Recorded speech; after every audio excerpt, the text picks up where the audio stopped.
1996 पासून त्या गावात मी जिल्हा परिषद मध्ये कार्यरत होते आणि तिथेच जे आता मला असं आपण जे गाणं ऐकलेलं असेल यांच्याकडे बघून मला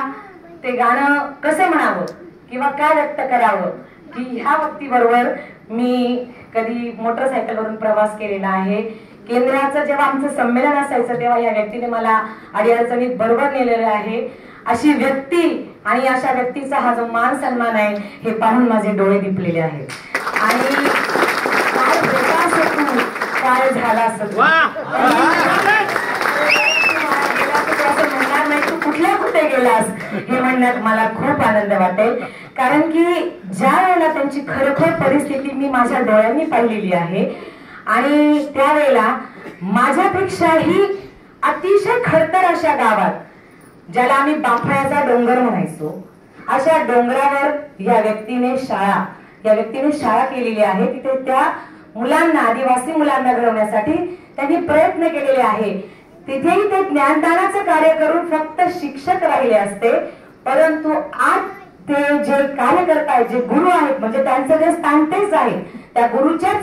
याच्यात ते आहेत, फक्त ते गुरुचे महागुरु झाले आहेत हे बघून खरोखर खूप आनंद झाला। खरं सांगायचं तर आमच्या अलंगून गावात तिथून अलंगून पासून कमीत कमी मला वाटतं 7 किलोमीटर सर बापरूनला ते 7 किलोमीटर त्यांच्या राजदूत गाडीत धड धड धड धड आवाज करत जायचे आणि आले की संध्याकाळी आम्ही सगळे आमचे अगदी फॅमिली घरातल्या व्यक्तींसारखं आम्ही गप्पा मारायचो आणि कधी हे या बिझनेस कडे गेले जेव्हा ते गेले तेव्हा त्यांनी आम्हाला सगळ्यांना सांगितलं की मी अशा पद्धतीने या बिझनेस कडे जातोय, पण बाबा आपल्याला दिलंय ना भाकरी आपल्या परमेश्वराने आपण आहे जे मिळतं त्याच्यामध्ये आपण समाधान मानू अशा वृत्तीची आम्ही माणसं, त्याच्यामुळे ते कुपमंडूक जसा असतो तो कधी आपलं कुंपण सोडून जात नसतो तशा पद्धतीने आम्ही कारण गरीब कुटुंबातून आलेले सगळे आणि गरीब कुटुंबातून फक्त एक नोकरीचा आसरा जेव्हा आपल्याला मिळतो तेव्हा आपल्याला आकाश सुद्धा कमी भासायला लागतं की काही का असे ना आज आपण कुठेतरी आहोत आणि आपल्याला पोटाला भाकरी मिळाली। पण ह्या व्यक्तीने तेवढाच विचार न करता केवळ भाकरी हा विचार न करता ते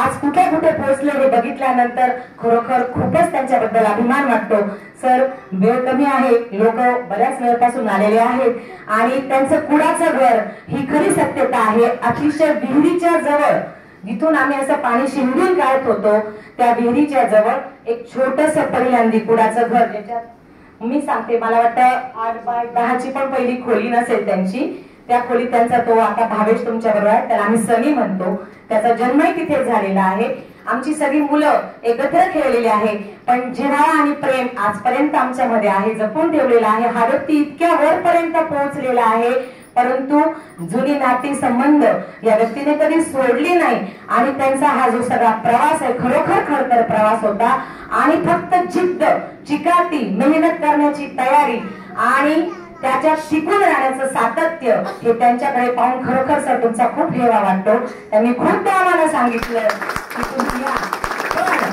पण आम्हाला खूप उशीर झाला काही का असे ना। आता माझे मिस्टर रिटायर झाले आणि रिटायर झाल्यानंतर त्यांनी त्यांच्या सोबत आता मी तुमचं ऐकणार नाही सरांना माझ्या सोबत यावंच लागेल आणि खरंच त्यांनी जे मला